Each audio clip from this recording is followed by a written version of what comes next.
Hey guys, another day, another reselling Q&A. Guys, my hair today, this is slept on Vanessa hair. I took a shower last night. Guys, I showered. I showered last night. And this is what my hair looks like when I don't straighten it, blow dry it.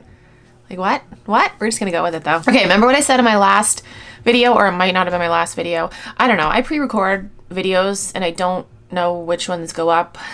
Like when I'm filming, so if I say something like in one of my previous videos I said that I'm no longer going to be making mean comments videos, like reading mean comments videos. Instead, I'm just going to sprinkle them in these videos just to keep it a little spicy. Instead of having a whole video dedicated to it, we're just going to add some spice. First question. Hey Vanessa, quick question. I remember in one of your old videos, you told us how to follow active users, and I have been since you mentioned it. I noticed yesterday it doesn't let me do all the brands anymore. Is that happening to you too? Jen, yes. You're like the third person that said that to me. I don't know. There was a new update. Poshmark released a new update for their app and they took away the ability to follow active users, which is really fucking annoying. Like, I don't know why. Like, I don't know if there's a workaround. I don't know. But you're like the third person that's asked me that, and I didn't notice it until one of you guys had messaged me, and I'm like, shitballs, you can't do that. So I don't know what's going on. It definitely happened when they updated the app because I was able to follow people just like days prior. So yeah, so I don't know. It sucks. I agree, Jen. If anyone knows a workaround, comment down below. And if I find a workaround, I will let you guys know. Next question. What do you think about the Alabama pickers dying of COVID because they refuse to take the vaccine? What's your opinions about it? Question for your next Q&A video. Okay, so I had never heard of the Alabama pickers before this question. I did a little bit of research. I didn't want to like dive too deep into it, but apparently they were husband and wife resellers, and they were like very vocal about being anti-COVID vax. And then they both got COVID, and I think they died like within days of each other or like weeks of each other. So that's crazy. Like, I don't want to get into the COVID debate because whenever I talk about COVID, I lose followers, and I just don't want to get into that. But I mean, that's super sad. I've seen comments on their videos being like, oh, serves them right. It's like, how fucked are you to wish death upon someone? Like, that's just fucked. But yeah, it's really sad, and that's really all I have to say about it. Like I said, I don't want to dive into the COVID stuff. My son is currently in quarantine right now for the second time this year.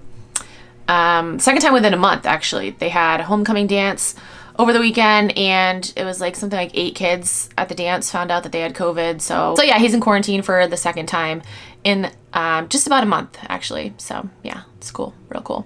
Okay, I have gotten so many questions from you guys asking me about my vlog channel, and if you guys didn't know, I actually deleted that channel. Well, I made all the videos private in the process of putting them on a 2 terabyte hard drive that I had to buy. First off, having 2 YouTube channels is, well, and as well as having a friggin' business and being home with my kids, homeschooling, doing all the shit. Yeah, it was a lot. So that was the first reason. And then the second reason, you guys know my stance, or maybe some of you guys know my stance if you've seen me talk about it in videos. You know my stance on family vloggers and like the exploitation of kids on YouTube. I don't agree with it.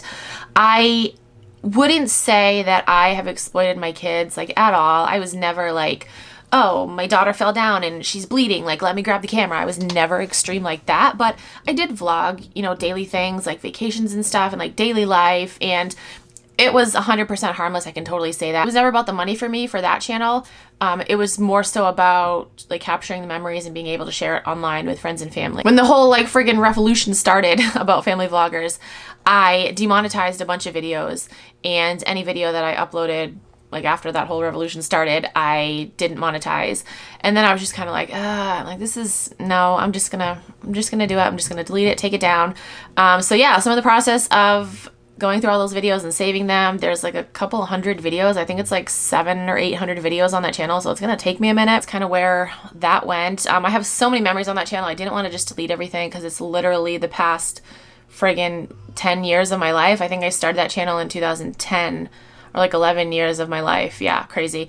So I didn't want to just delete that. I wanted to be able to save the memories in case I wanted to look back. So yeah, that's what's going on with that channel. Like I said, I've gotten a bunch of messages from you guys lately, and I just wanted to address it. Last question, I think, because I'm kind of rambly. Okay, hi, I have 2 questions for your Q&A. Thank you in advance for answering. First, I received a jacket I sold on Poshmark back in the mail indicating that it couldn't be delivered to the address, but I received a 5-star rating. I tried reaching out to the buyer to tell her I received it back, but no response. Should I reach out to Poshmark? Second, okay, let's answer that question first. Yeah, I would reach out to Poshmark and then reach out to the buyer one more time. And then if nobody replies back to you or they don't offer a solution, just be like, just forget about it, I guess. I mean, I wouldn't stress on it too much, but I definitely would reach out to Poshmark and the buyer and just be like, hey, you know, what's going on? I got paid and it got sent back to me and I got a rating. That's so weird. Yeah, I would definitely, like, more than once try to reach out to the buyer especially and just be like, what the fuck? Second, I received back pants from a buyer with no explanation. It was marked as delivered on the app, so I assume I was paid out. Again, I reached out to the buyer and asked about the return. Crickets. Have you ever had this happen to you? What did you do? Oh my gosh, Carrie, that's crazy. Yeah, I've had somebody return something to me. This could be a whole separate video. And she returned it back to me with a note saying, oh, this doesn't fit. I'd like a refund. Thank you. She didn't rate me on Poshmark, but it had been past the 3-day delivery time frame that Poshmark allows. So Poshmark released my earning. So I reached out to the buyer on Poshmark and I said, hey, you know, unfortunately, I can't offer this return. There's no way for me to refund you money. Like, no, I'm not going to go through the hassle of like going through PayPal or something. Like, oh, I can mail this back to you. And I never heard back from her. So yeah. But yeah, I've never had, like, you've had two. Did those both happen recent? Because that's crazy. Yeah, I don't know. That's crazy. But again, I would definitely try reaching out to both Poshmark and the buyer and try to see what the hell is up. Okay, so that is it for this video. I hope I answered your questions. If you have any other questions, you can comment down below. Send me a DM on Instagram or tweet me on Twitter. If you're new to Poshmark and you want to sign up, you can use my code. It is Keepin' It Rad. You get a $10 credit and I also get a $10 credit. So thank you. That's it for this video. Thank you guys so much for watching. I'll talk to you guys in my next video.